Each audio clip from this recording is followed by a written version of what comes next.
Kinh Địa Tạng Bồ Tát Bổn Nguyện. Giảng giải.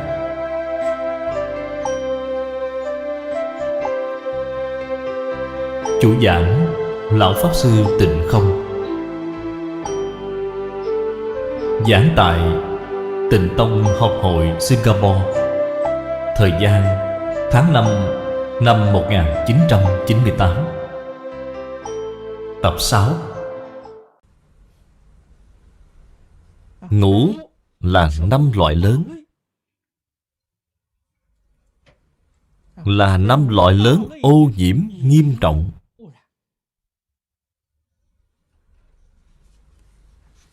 Trên kinh Phật xưng là ngũ trược ác thế. Ngũ trược, cái thứ nhất là kiếp trược. Kiếp là nói thời gian. Chúng ta hiện nay nói là năm thì không đúng rồi.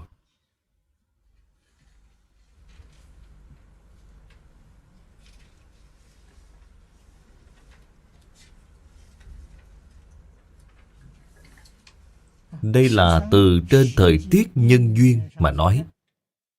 Thực tại nói thời gian thì có sự ô nhiễm gì chứ? Đây là một thời đại ô nhiễm nghiêm trọng. Là có ý nghĩa này. Hơn nữa nói, thời đại ô nhiễm là 4 loại ô nhiễm ở phía sau. Kiến trược. Kiến là kiến giải. Tư tưởng.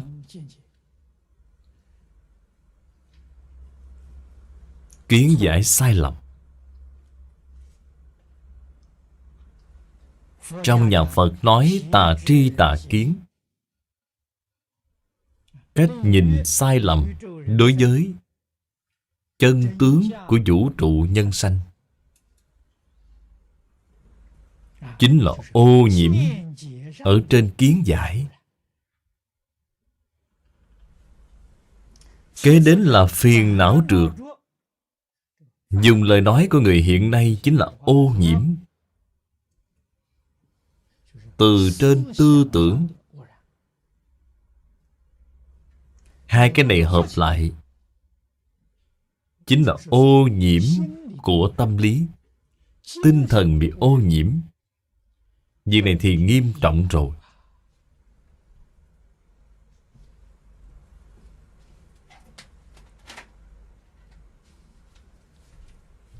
Do gì tâm lý, tinh thần bị ô nhiễm, tất nhiên sẽ gắn liền với sinh lý, gắn liền với sự ô nhiễm của hoàn cảnh sinh sống của chúng ta. Đó gọi là chúng sanh trược. Chúng sanh trược dùng lời nói hiện nay mà nói thì chính là sự ô nhiễm môi trường sống. Sinh thái của địa cầu ngày nay đã mất đi sự cân bằng. Khí hậu bất thường, tai nạn triền miên, đều là thuộc về chúng sanh trược. Mạng trược dùng lời hiện tại để nói là ô nhiễm sinh lý. Ngũ trược, nếu dùng lời hiện tại để nói thì mọi người dễ hiểu. Hai loại kiến giải phía trước bị ô nhiễm, tư tưởng bị ô nhiễm, hợp lại thì chính là ô nhiễm của tâm lý, ô nhiễm của tinh thần. Chúng sanh trược là ô nhiễm của hoàn cảnh sống. Mạng trược là ô nhiễm của sinh lý. Đây gọi là trược. Ác là thập ác. Hết thảy chúng sanh không làm việc tốt. Thân thì tạo sát đạo dâm. Khẩu thì vọng ngữ, lưỡng thiệt. Lưỡng thiệt gọi là khiêu khích, thị phi. Vọng ngữ chính là không nói lời thật, lừa gạt người khác. Ác khẩu là lời nói thô lỗ. Còn ý ngữ là hoa ngôn xảo ngữ, lừa phỉnh chúng sanh. Tạo khẩu nghiệp này. Ý nghiệp trong tâm là cái gì? Tham sân si mạng. làm những việc này gọi là ác, trượt ác. Thích Ca Mâu Ni Phật xuất hiện ở trong thời đại như vậy.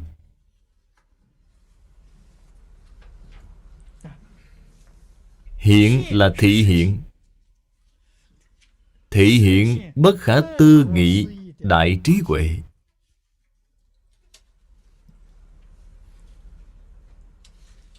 Câu này chính là Phật xuất hiện tại thế gian này, làm ra một hình mẫu cho chúng sanh xem.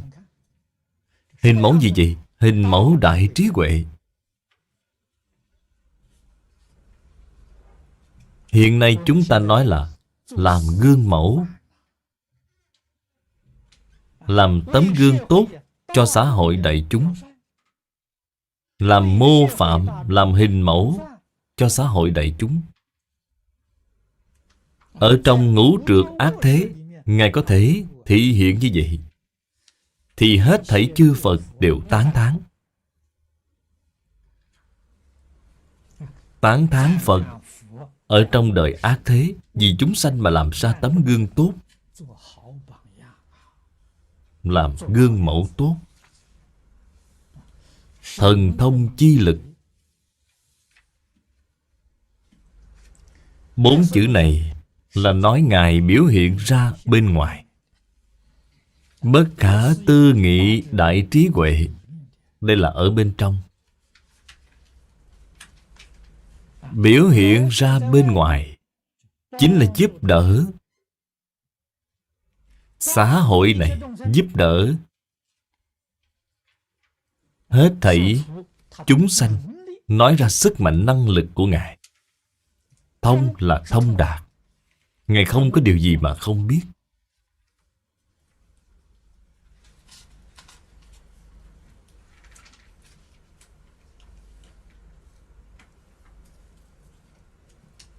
Thế gian hết thảy sự vật đạo lý, nhân quả, hiện tượng, biến hóa, không gì không biết, không gì không thể. Đây gọi là thần thông. Thần chính là thần kỳ, cao siêu, vượt qua tri thức của phàm phu chúng ta. Thần thông này không phải nói như Tôn Ngộ Không 72 phép thần thông, không phải là ý như vậy. Vậy thì bạn đã giải sai cái ý nghĩa này rồi. Phật mọi thứ đều thông đạt. Hay nói cách khác, xã hội chúng ta ngày nay đủ loại nghi nan tạp chứng thì Phật không có điều gì mà không biết. Ngài có năng lực giúp đỡ chúng ta giải quyết những khó khăn này, điều phục can cường chúng sanh. Cư sĩ Duy Ma đã từng nói, chúng sanh Diêm Phù Đề can cường khó giáo hóa. Can cường, tính cách can cường, kiên cố chấp trước, rất khó tiếp nhận đối với những lời giáo huấn của Phật. Ở trong xã hội hiện thực của chúng ta đã nhìn thấy việc bài xích Phật Pháp gây ra chướng ngại cho sự giáo học của Phật Pháp, hiện rõ sự can cường. Bản thân họ không chịu nghiên cứu Phật Pháp. Phật Pháp rốt cuộc là gì họ cũng không biết. Họ chụp mũ đổ tội là mê tín, tiêu cực, lạc hậu, liền dẹp Phật Pháp sang một bên. Họ không biết đây là vật bảo, chân thật có thể giải quyết được vấn đề của ngũ trược ác thế. 4 chữ sau cùng này thật quá hay.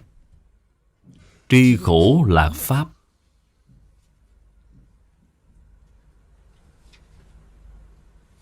Bốn chữ này không dễ gì nói ra được.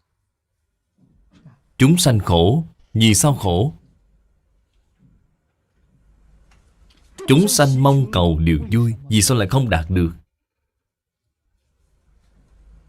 Con người trên toàn thế giới, có một người nào mà không chịu khổ chứ?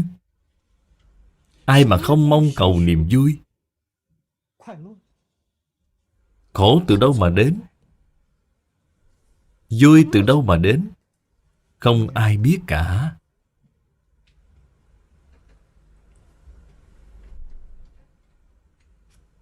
Làm sao thì chúng ta mới có thể lìa khổ? Làm sao thì chúng ta mới có thể được vui? Những lý luận phương pháp này cũng không có người nào biết. Nhưng Thích Ca Mâu Ni Phật biết. Thích Ca Mâu Ni Phật ở trên Kinh giáo đã nói rất rõ ràng, rất minh bạch. Nếu như chúng ta muốn lìa khổ được vui, thì Kinh điển Đại Thừa là chỉ dẫn tốt nhất. Chỉ đạo chúng ta, dẫn dắt chúng ta. Mục tiêu dạy học của Phật Pháp chính là dạy chúng ta lìa khổ được vui.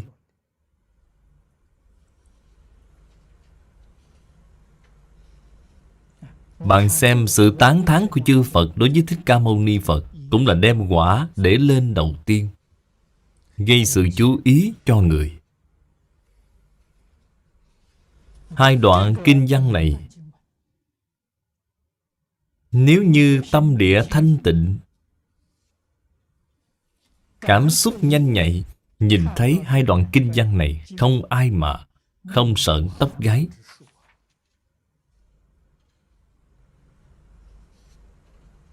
Vô cùng hy hữu. Có ai mà khi mở pháp hội lại có thể khiến hết thảy chư Phật đến nghe? Người nào có thể nhìn thấy được chư Phật Như Lai, nhận được sự tán thán bất khả tư nghị như vậy chứ?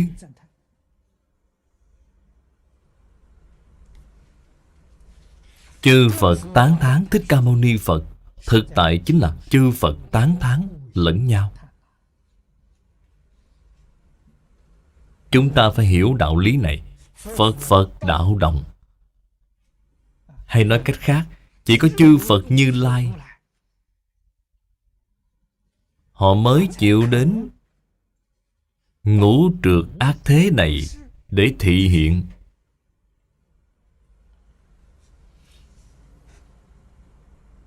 Đây chính là tinh thần của Địa Tạng Bồ Tát. Ta không vào địa ngục thì ai vào địa ngục? Địa ngục là khổ nhất. Những chúng sanh khổ nạn này, nếu ta không đi giúp đỡ họ thì ai đi giúp đỡ họ đây? Càng là nơi khổ nạn thì bi tâm của Phật Bồ Tát càng lớn, càng muốn đi đến những nơi này để dạy bảo, giúp đỡ mọi người. Chỉ cần những chúng sanh khổ nạn này chịu tiếp nhận thì Phật Bồ Tát liền đến. Không chịu tiếp nhận thì Phật Bồ Tát có muốn giúp đỡ cũng không có cách gì.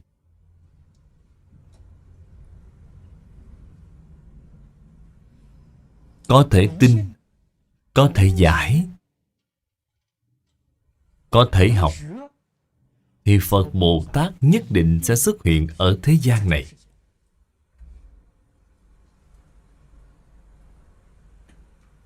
Hôm nay hội này của chúng ta, vì sao lại ở tận Singapore này mà không ở một nơi nào khác?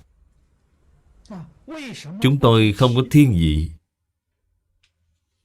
không có lòng riêng tư, cũng không phải là tham ái cái nơi này, mà hoàn toàn là do duyên phần nơi này đã thành thục rồi. Duyên gì vậy? Người ở địa phương này có thể tin, có thể giải, có thể hành. 4 điều kiện tín giải hành chứng nơi này đã có.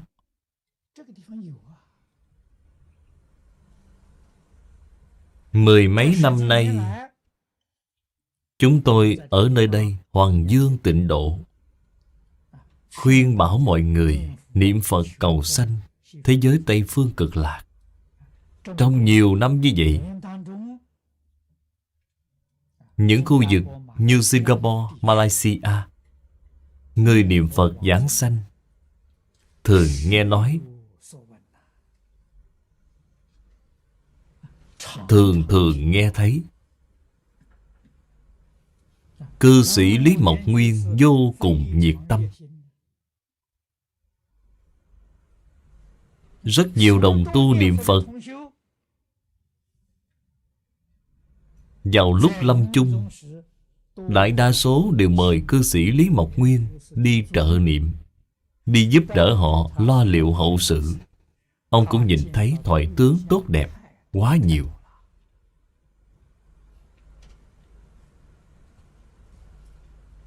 Ngày nay Lý Mộc Nguyên phát tâm như vậy, ông là chính mắt nhìn thấy, chính tai nghe được.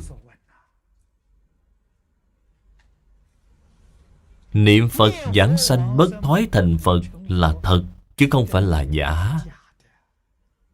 Ông đã làm một cách nghiêm túc như vậy, nhiệt tâm như vậy. Tín nguyện ấy của ông không phải phát ra một cách vô căn cứ, mà là nhìn thấy sự thật mới phát khởi ra. Cho nên pháp khổ vui của tam độ lục đạo thì duy chỉ có Phật mới biết được thấu triệt, biết được triệt để, biết được một cách cứu cánh. Cho nên Phật có năng lực giúp đỡ chúng ta giải quyết vấn đề, giúp đỡ chúng ta lìa khổ được vui.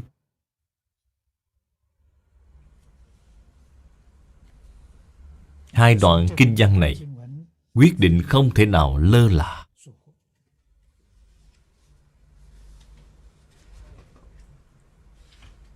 Đây là diệu pháp mà chư Phật Như Lai đồng thanh tuyên thuyết. Vô thượng diệu pháp.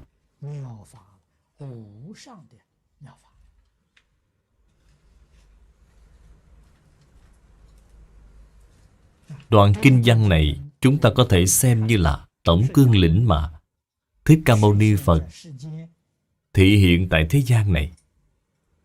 Giảng kinh hơn 300 hội, thuyết pháp 49 năm. Phật xuất hiện tại thế gian này để làm gì? Là để làm việc này.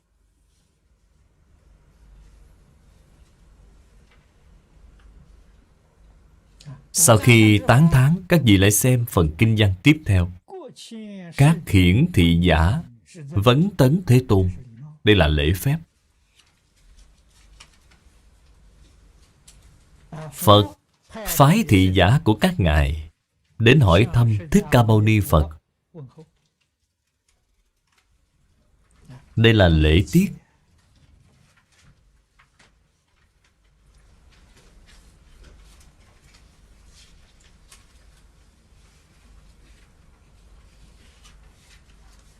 Và cũng là làm ra một tấm gương cho người khác xem.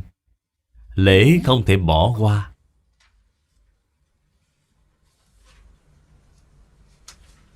Con người mà vô lễ thì ở tại thế gian này sẽ không có chỗ đứng.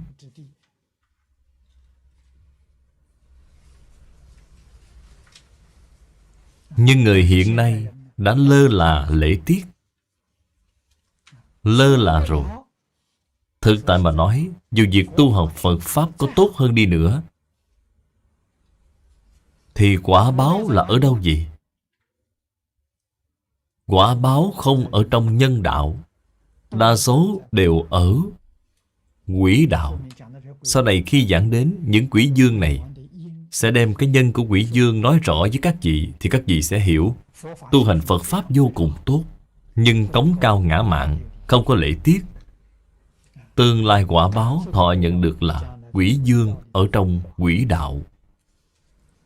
Làm những vị khí thế gian chủ ở trong thế chủ mà Kinh Hoa Nghiêm đã nói, như thần núi, thần cây, thần hoa, thần nước, làm những loại thần như vậy, sẽ hướng đi về những nơi này. Phật Pháp được xây dựng trên nền tảng của hiếu kính. Làm thế nào khuyên các vị đồng tu muốn giác ngộ, thì hiếu thân tôn sư chúng ta mới có thể đi đến Phật đạo, đi đến cực lạc thế giới.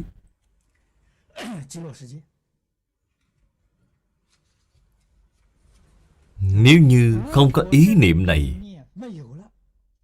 thì việc tu học Phật Pháp sẽ đi về quỷ đạo, làm quỷ dương.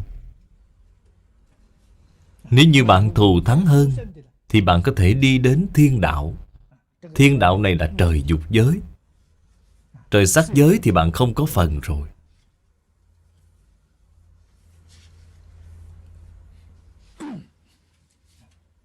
Phải nên hiểu được, ở chỗ này dạy kính, dạy lễ, dạy kính.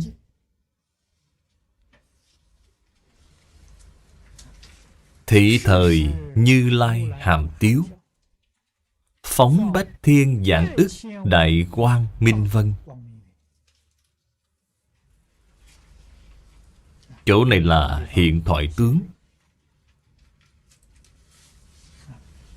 Ở trong quang minh vân là hiển lý, phóng quang.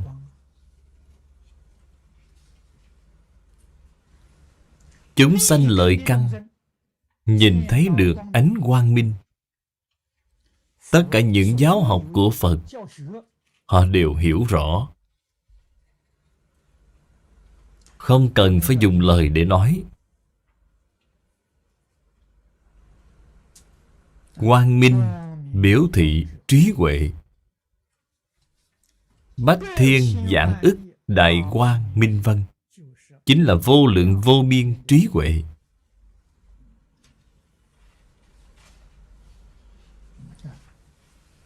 Một sát na tế, toàn bộ đều hiển hiện ra, không cần thời gian dài. Trong thời gian một sát na thì đã đem vô lượng vô biên trí huệ hiển hiện ra ở trước mặt hết thảy đại chúng. Thị thời chính là chư Phật Như Lai tán thán, chính là lúc mà các ngài phái các thị giả của mình đến thăm hỏi Thích Ca Mâu Ni Phật. Thế Tôn mỉm cười, phóng hào quang biểu pháp.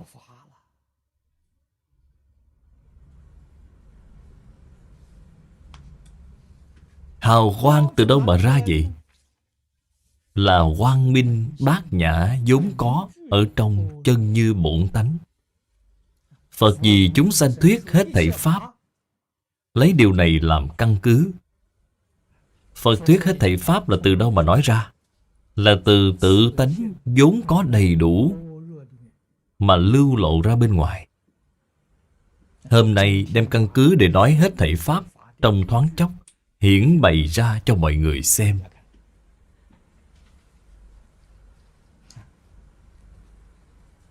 Trăm nghìn vạn kiếp nói cũng không hết. Cho nên phía sau đã lược ra vài điều. Nói tường tận thì nói không hết. Lược lấy 10 điều. Tuy là lược lấy, nhưng các vị phải hiểu cách biểu pháp. Giống như Kinh Hoa Nghiêm, bất kỳ một câu nào đều có đầy đủ quang minh vân, trăm nghìn muôn kiếp. Một tức tất cả tức một.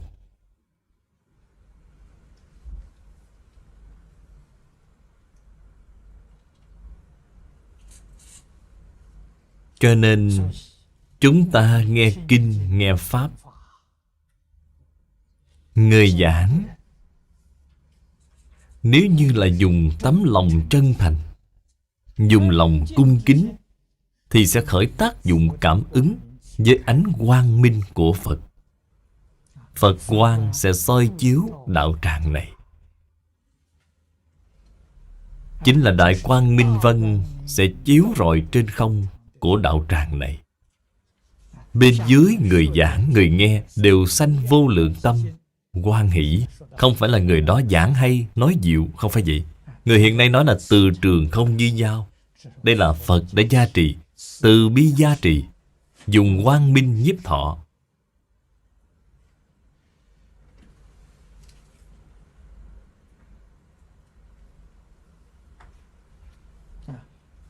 Tách biệt ra để nói. Ở trong câu đầu tiên, Đại viên mãn quang minh vân. Đại viên mãn là điểm chung trong những điều khác biệt. Viên mãn chính là một tơ hào khiếm khuyết cũng không có.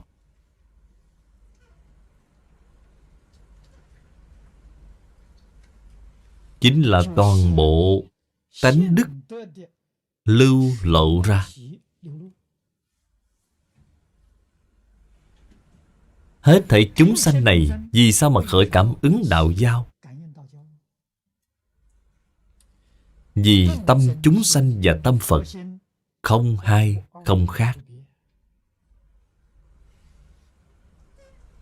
Khác biệt là ở chỗ nào? Chúng sanh đang mê, Phật là đang giác.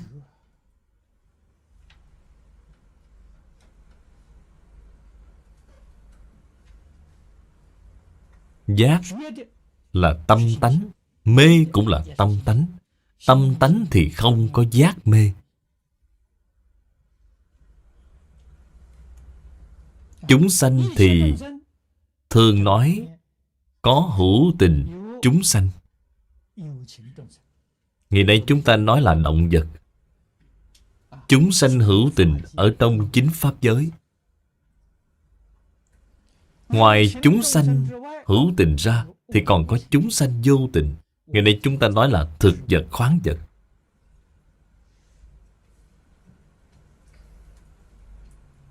Đều là trong tự tánh biến hiện ra.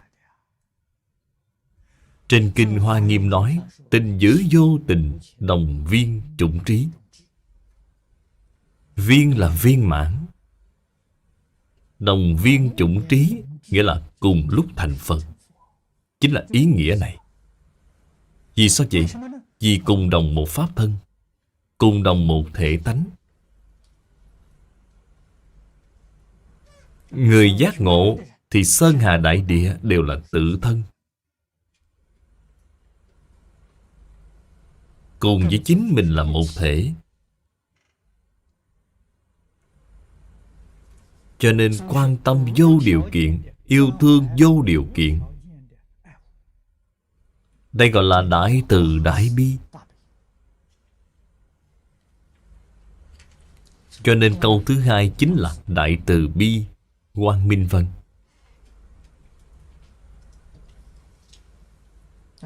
Phải nên hiểu được Phật như thế thì bản thân chúng ta cũng như thế.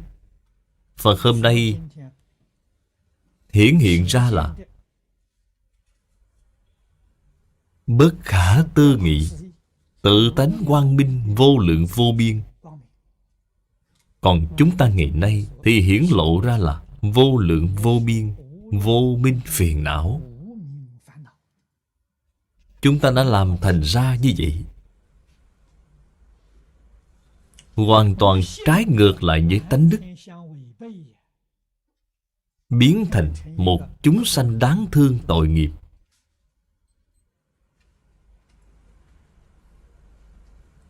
Cho nên tự mình phải giác ngộ, phải thực sự giác ngộ.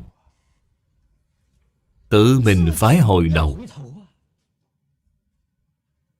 phải thọ trì đọc tụng y giáo phụng hành. Người này mới thực sự là hồi đầu.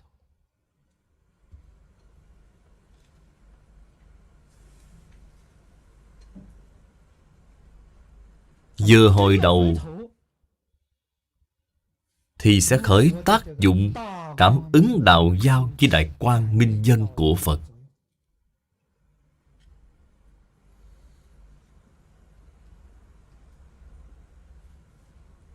Thứ hai là Đại Từ Bi Quang Minh Vân.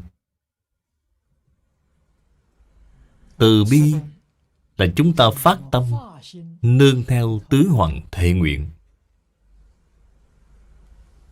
Chúng sanh vô biên thệ nguyện độ. Y theo cái gì để phát tâm? Y theo từ bi.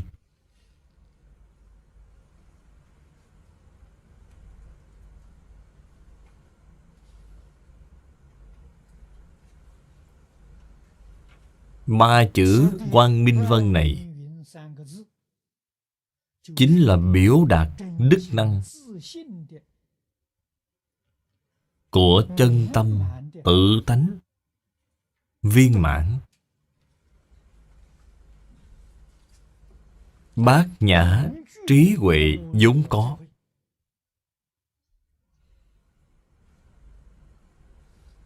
Chư Phật Bồ Tát. Bồ Tát ở đây là chỉ Pháp thân đại sĩ. Khi chưa chứng đắc Pháp thân thì tánh đức này chưa hiển lộ. Quang Minh Vân không có. Họ có Đại Từ Bi, không thể có thêm Quang Minh Vân. Có Quang Minh Vân thì ít nhất là Pháp thân đại sĩ. Pháp một phẩm vô minh, chứng một phần Pháp thân. Chân thật, đồng tâm, đồng nguyện, đồng đức, đồng hạnh với Phật thì đã hiển lộ ra hết ở trong đoạn này rồi. Đây là sự tướng. Tứ hoằng thệ nguyện là từ ở đây mà phát. Bồ Tát Địa Tạng đã phát một cách viên mãn, phát được cứu cánh. Địa ngục bất không, thệ bất thành Phật. Từ bi đến cùng cực.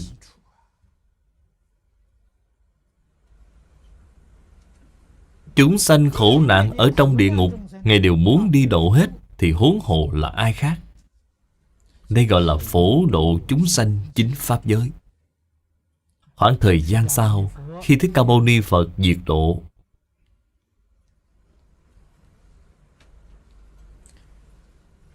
trước khi Bồ Tát Di Lặc giáng sanh, thời gian ở khoảng giữa này quá dài.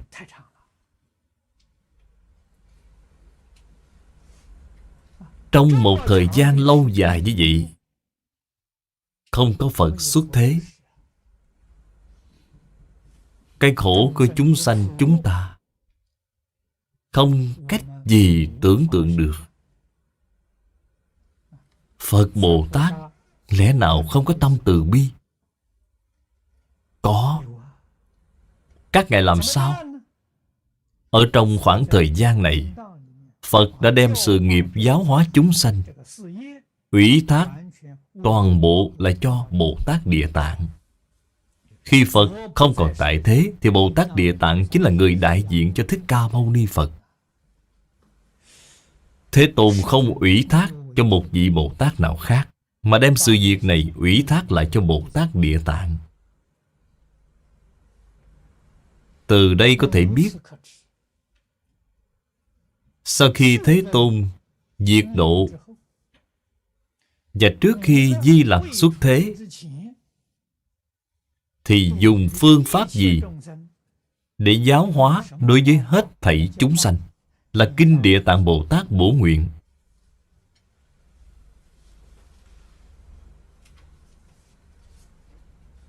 Đây là sự phó chúc của Thế Tôn.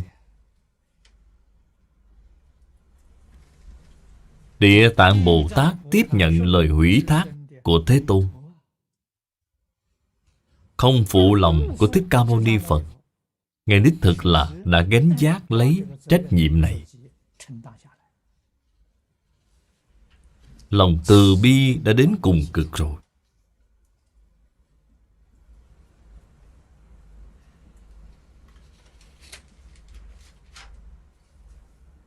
Chúng ta phải lấy Đại Từ Bi Quang Minh Vân phát khởi thượng cầu hạ hóa.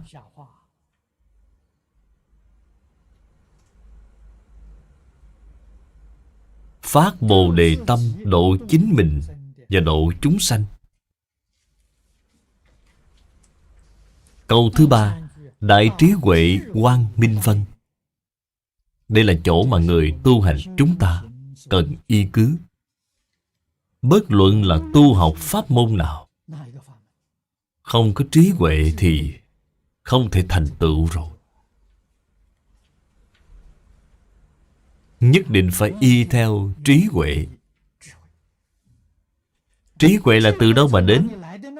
Xin nói với các vị, trí huệ nhất định không phải là do việc học hỏi và ghi nhớ mà có. Tôi nghe nhiều, đọc nhiều, ghi nhớ rất nhiều. Đó là sự thông minh của thế gian.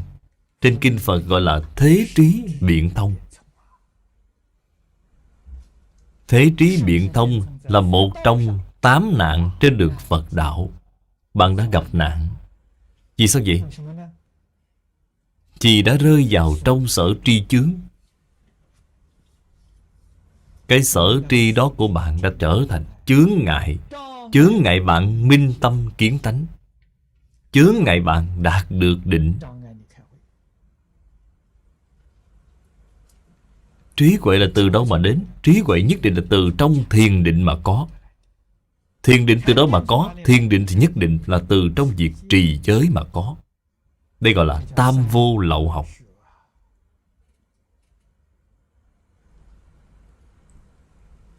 Pháp môn Đại Thừa tuy là không xem trọng giới luật trên hình thức.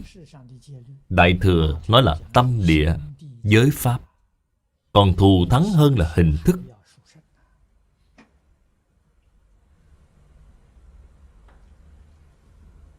Phải thật làm.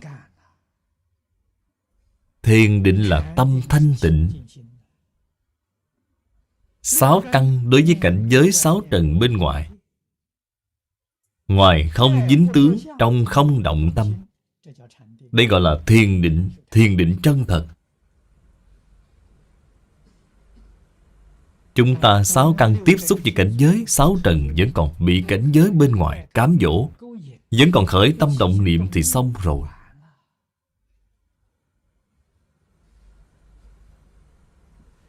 Người có công phu chân thật, chân thật tu hành thì dụng công khi nào?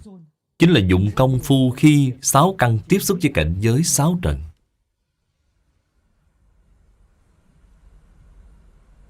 Chúng ta dùng công phu niệm Phật.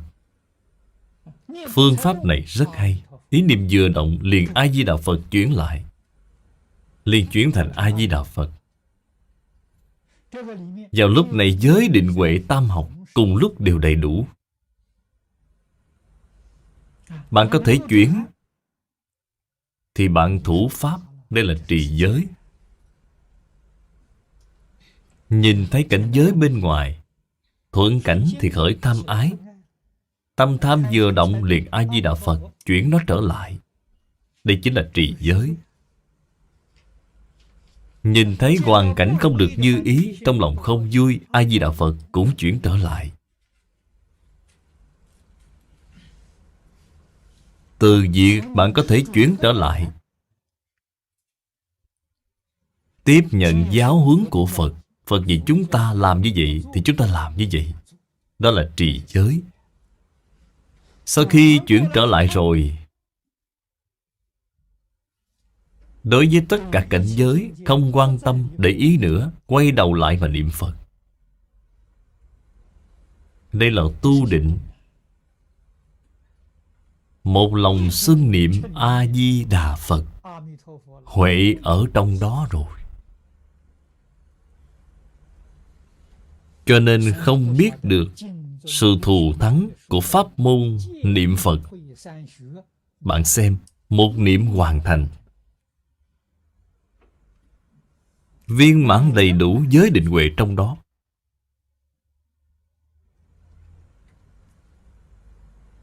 Sau đó, xử sự đối người tiếp nhận thì thiện ý tự nhiên sẽ sanh ra.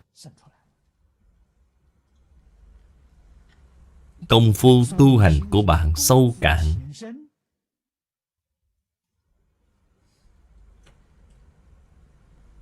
sẽ không thể che giấu được chút nào, đều biểu lộ ra hết trên gương mặt của bạn rồi.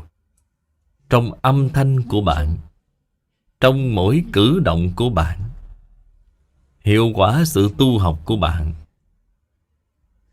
thì làm sao có thể ẩn giấu được chứ? Trong ngoài như một rồi. Việc tu dưỡng ẩn giấu đối với người hạ trí của thế gian mà nói, người ngu si nhìn không ra được nên bị bạn gạt.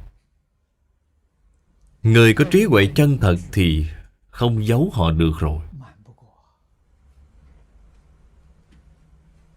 Vừa tiếp xúc liền hiểu rõ.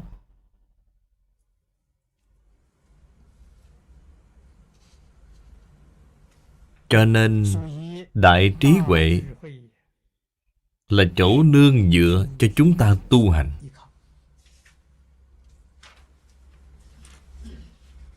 Câu thứ tư, Đại Bát Nhã Quang Minh Vân.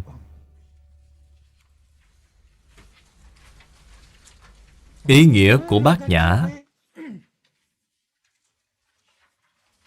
và trí huệ có lúc tương đồng, nhưng mà hai chữ này khi nói cùng nhau thì ý nghĩa đương nhiên có sự khác biệt. Bát Nhã thì như trên Kinh Bát Nhã đã nói, thực tướng Bát Nhã, quán chiếu Bát Nhã, văn tự Bát Nhã.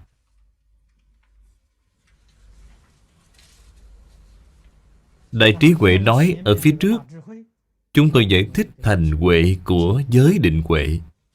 Huệ thì nhất định bao gồm cả giới và định. Giới thì không nhất thiết có định, không nhất thiết có huệ, nhưng định thì nhất định có giới. Định cùng giới. Người có định thì sẽ không phạm giới. Người có huệ gọi là đạo cùng giới. Sự trì giới đó càng cao minh hơn. Cho nên huệ cũng giống như 3 tầng lầu vậy. Tầng thứ 3 thì nhất định đã bao gồm 2 tầng dưới. Những tầng dưới thì không bao gồm tầng trên. Giới không bao gồm được định. Định không bao gồm huệ. Định thì nhất định bao gồm giới. Huệ nhất định bao gồm giới định.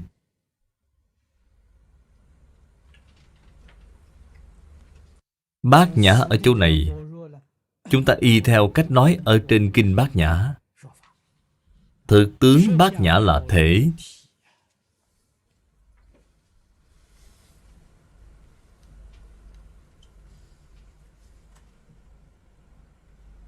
Thực tướng vô tướng, cũng chính là vô phân biệt trí. Thực trí.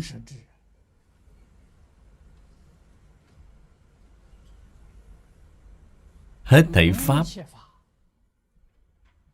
rõ ràng minh bạch, nhưng mà bên trong không có phân biệt. Phân biệt còn không có thì làm gì có chấp trước chứ?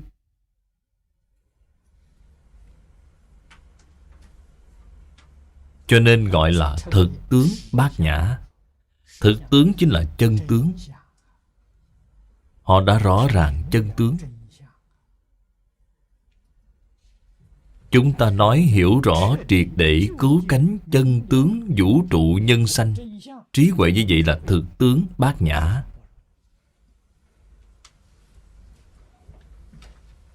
Khi thực tướng Bát Nhã khởi tác dụng, gồm có 2 loại. Một cái là tự thọ dụng, một cái là tha thọ dụng. Tự thọ dụng là quán chiếu Bát Nhã.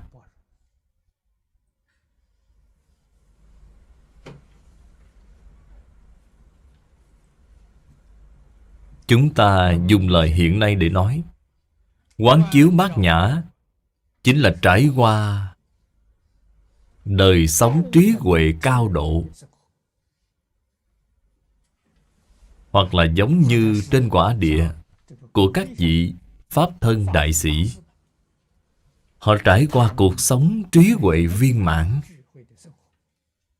tương ưng với Quang Minh Vân. Phàm phu chúng ta có thể trải qua cuộc sống trí huệ cao độ thì thật là hiếm có. Bạn mới hiểu được quán chiếu. Tổng cương lĩnh ở trong quán chiếu. Ở trên Kinh Kim Cang, Phật nói với chúng ta: phàm sở hữu tướng giai thị hư vọng. Cho nên đối với hết thảy tất cả pháp tướng, họ có thể không phân biệt, không chấp trước, có thể tùy duyên mà không phan duyên. Cái gì cũng tốt, cái gì cũng tự tại. Mỗi ngày đều sống thanh tịnh, vui sướng vô cùng, thích ứng trong mọi hoàn cảnh. Phú quý thì có niềm vui của phú quý, bần hàn thì có niềm vui của bần hàn. Phú quý bần hàn là sự tướng, niềm vui là như nhau, là bình đẳng. Đều sống rất viên mãn, đều sống vui vẻ.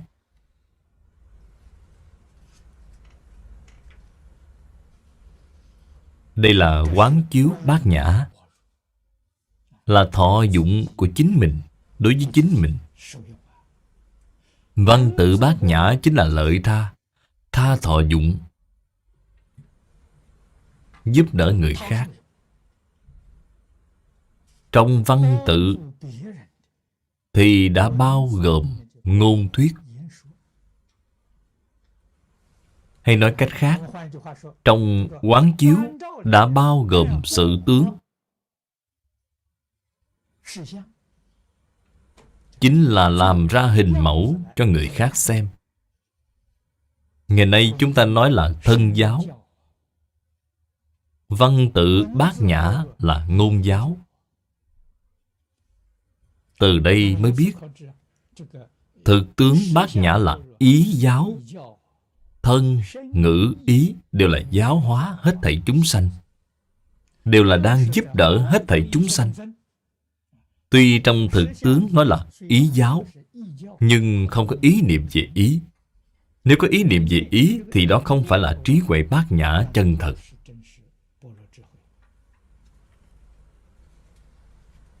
Bát nhã là tức tướng ly tướng, tức và ly đồng thời.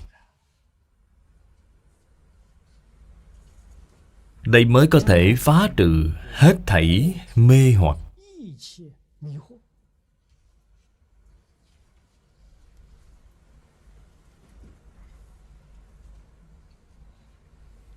Câu thứ 5: Đại Tam Muội Quang Minh Vân.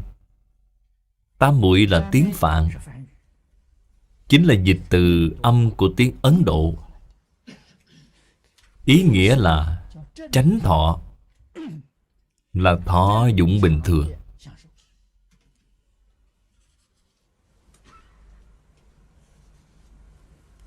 Phật nói với chúng ta, chúng sanh trong lục đạo, mọi sự thọ dụng đều không bình thường.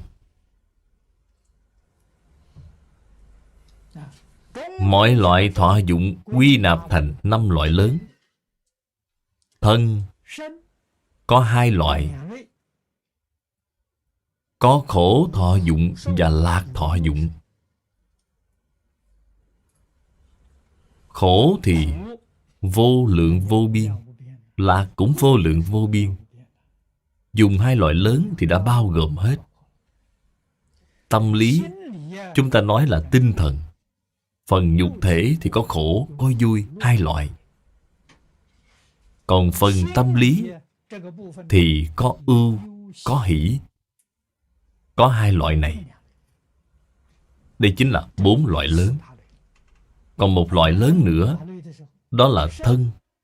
Không có khổ lạc, trong tâm cũng không có ưu hỷ. Cái này rất hay. Tình trạng như vậy gọi là xả thọ. Tổng cộng có 5 loại lớn này. Xả thọ là rất tốt, nhưng thời gian rất ngắn. Thời gian không dài. Tạm thời thân xả khổ lạc, tâm xả ưu hỷ, chỉ là tạm thời thôi. Nếu xả thọ này có thể tiếp tục giữ được thì gọi là tam muội. Đó là thọ dụng bình thường. Cho nên tam muội cũng gọi là thiền định, cũng dịch thành là thiền định. Chư Phật Như Lai vĩnh viễn là xả thọ. Cho nên khổ và lạc là tương đối, ưu và hỷ cũng là tương đối. Tây phương được gọi là thế giới cực lạc.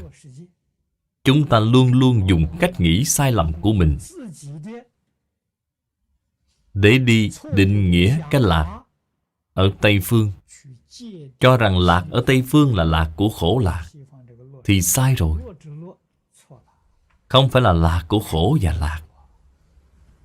Khổ và lạc đều xả hết thì đó là chân lạc.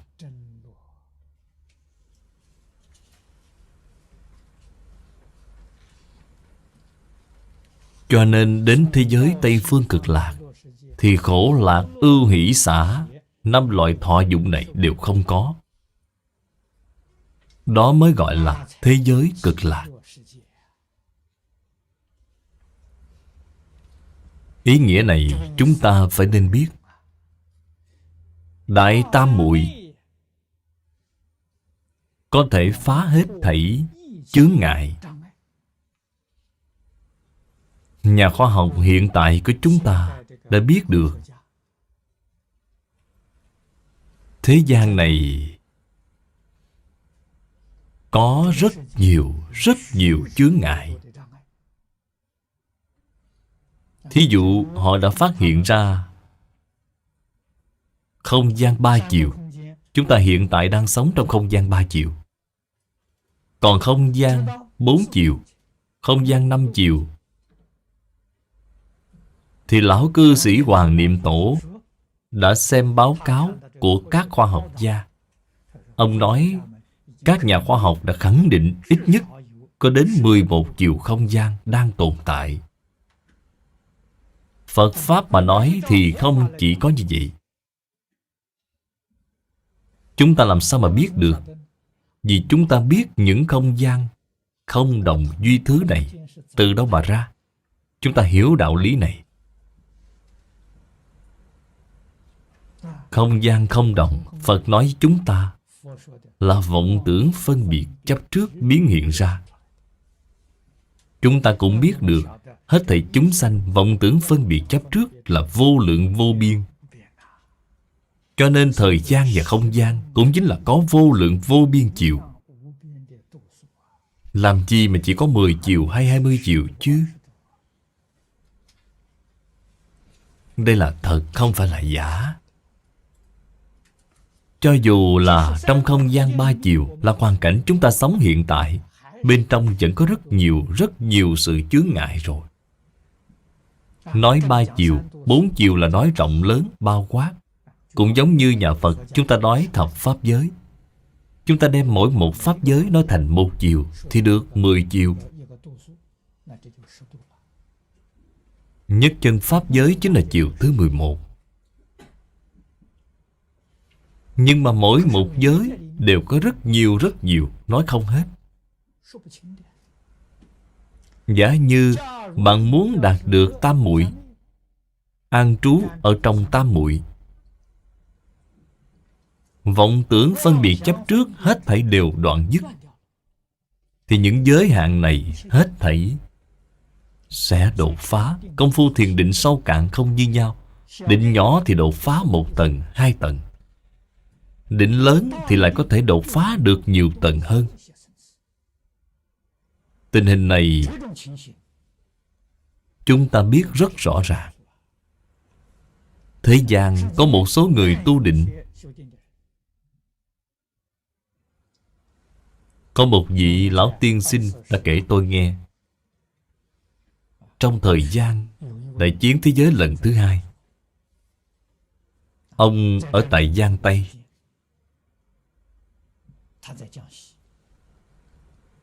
Ở Giang Tây có một vị đạo sĩ Vị đạo sĩ này có thần thông, thực tế mà nói là có định công. Nơi ở của ông tương đối là trũng thấp. Vị đạo sĩ này bảo ông nên mau dời nhà, nói nơi này mấy hôm nữa sẽ bị ngập nước.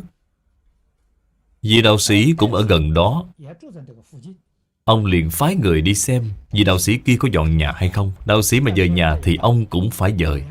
Quả nhiên không sai. Thời gian mà đạo sĩ nói là trùng khớp. Một chút dấu hiệu gì cũng không nhìn thấy. Nhưng quả thật đã xảy ra lũ lụt bất ngờ. Cả vùng đó đều bị nhấn chìm. Cho nên ông hiểu là vị đạo sĩ này có thần thông. Qua một thời gian không lâu, vị đạo sĩ kia nói với ông, đạo sĩ nhìn thấy có một nơi sẽ bộc phát chiến tranh. Nói cho ông nghe phương hướng và đại khái là cách đó bao nhiêu xa. Đạo sĩ đã nhìn thấy. Vị lão tiên sinh này là một quân nhân, là một quan chức cao cấp trong quân đội. Ông nói vị đạo sĩ này nói không đúng. Ông không nghe nói qua, không có những tin tức như vậy. Kết quả trải qua 3 tháng sau, người Nhật Bản đã đánh trận Trân Châu Cảng, đúng với phương hướng, tình trạng và cự ly mà vị đạo sĩ đã nói. 3 tháng trước thì đạo sĩ đã nhìn thấy được rồi. Có thể thấy được thời gian này thì quá khứ, hiện tại, vị lai là đồng thời tồn tại. Đạo sĩ ấy chỉ là định nhỏ, không phải là định lớn. Ông có thể đột phá được thời gian 3 tháng. Sự việc trong vòng 3 tháng đó ông có thể nhìn thấy được. Ông ở trên núi, trong ngôi nhà nhỏ của mình, ông có thể nhìn thấy được Trân Châu Cảng. Cách xa nơi đó mấy nghìn dặm, có thể nhìn thấy được Ha Quai. Nhưng là định nhỏ. Hiện tại đang lưu thông quyển mật mã của Thánh Kinh. Ông này có thể nhìn thấy được 3.000 năm sau. Vậy thì định lực của vị này còn cao hơn vị đạo sĩ kia quá nhiều. Vị đạo sĩ này chỉ có thể nhìn thấy được mấy tháng, mấy năm. Chỉ có thể nhìn thấy được hoàn cảnh cách đó vài nghìn dặm. Còn cảnh giới tam muội thì bất khả tư nghị, có thể đột phá hết thảy chướng ngại. Như Lai đã đoạn hết vọng tưởng phân biệt chấp trước, cho nên năng lực của các ngài viên mãn. Tận hư không khắp pháp giới, không gì không biết, không gì không thể. Chúng ta hiểu đạo lý này thì những lời Phật nói chúng ta tin. Ngài nói là chân thật, không phải là giả. Ngài đích thực là có năng lực này.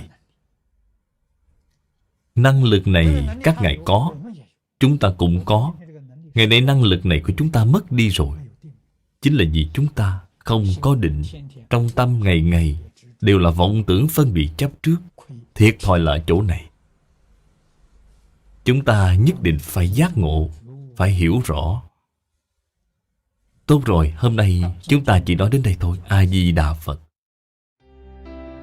Cẩn dịch, ban biên dịch Tịnh Không Pháp Ngữ. Địa chỉ email vọng tây cư sĩ amos@gmail.com. Người đọc Hạnh Quang. Nguyện đem công đức này hồi hướng đến hương linh nhà giáo Cụ Phan Thế Phả. Kính nguyện hương linh nương nhờ Phật lực, tội diệt phước sanh, tóc xả mê đồ, tảo đăng Phật quốc. Nguyện cả thảy chúng sanh đều tín niệm Di Đà, đồng cầu sanh về nước Cực Lạc. Nguyện đem công đức này trang nghiêm Phật Tịnh Độ, trên đền 4 ơn nặng, dưới cứu khổ 3 đường. Nếu có ai thấy nghe đều phát tâm Bồ Đề, hết một báo thân này đồng sanh về nước Cực Lạc. Nam Mô A Di Đà Phật.